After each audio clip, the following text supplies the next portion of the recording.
the second class.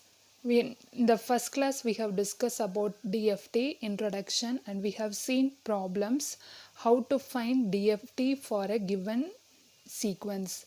The next concept we are going to discuss about is inverse DFT. We already know that if x of n is the input sequence, its DFT pair is represented by x of k.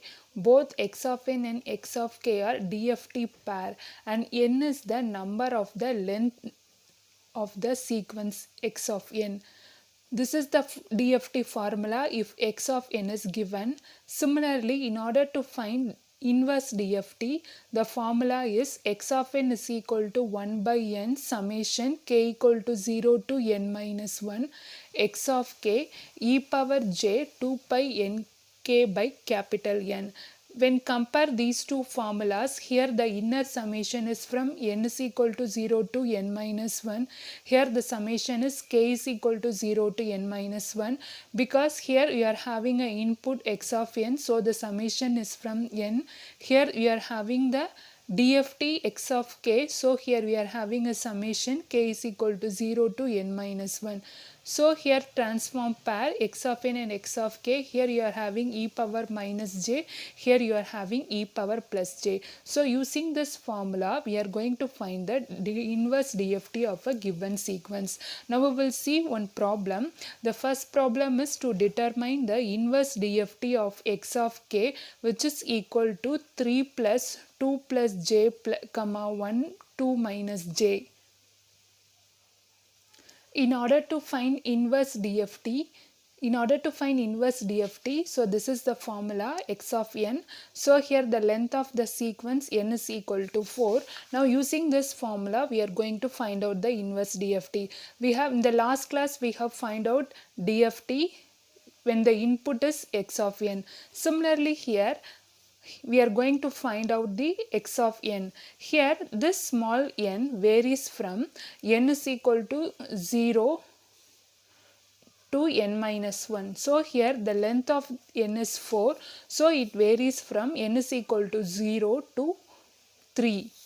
Now we will see this problem. First we have to find out x of 0 by substituting n is equal to 0. So when you substitute n is equal to 0, in the inner summation, the exponential e power 0 is 1, so you will get 1 by 4 summation k is equal to 0 to x of k. So when you expand this inner summation, you will get x of 0, x of 1, x of 2 and x of 3. Next, by substituting the values, here the x of 0 value is,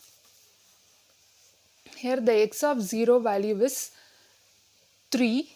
X of 1 is 2 plus j and x of 2 is 1 and x of 2 is 2 minus j.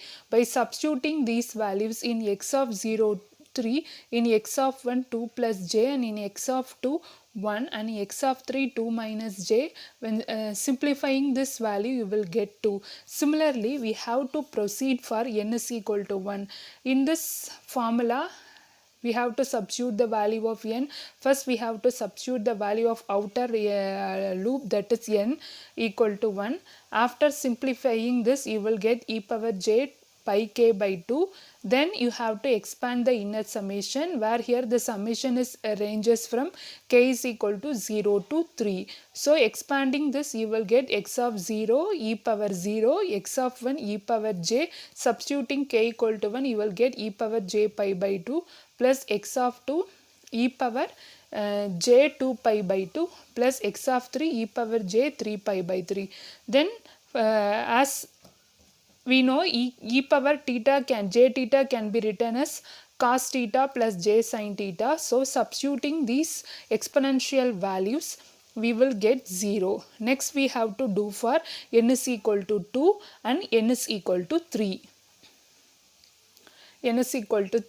Then finally you will get x of n is equal to 2 0 0 comma 1. So this is the desired input sequence x of n. Similarly you try for these two problem, x of k is equal to 0 2 0 2 and 6 minus 2 plus j2 minus 2 minus 2 minus j2.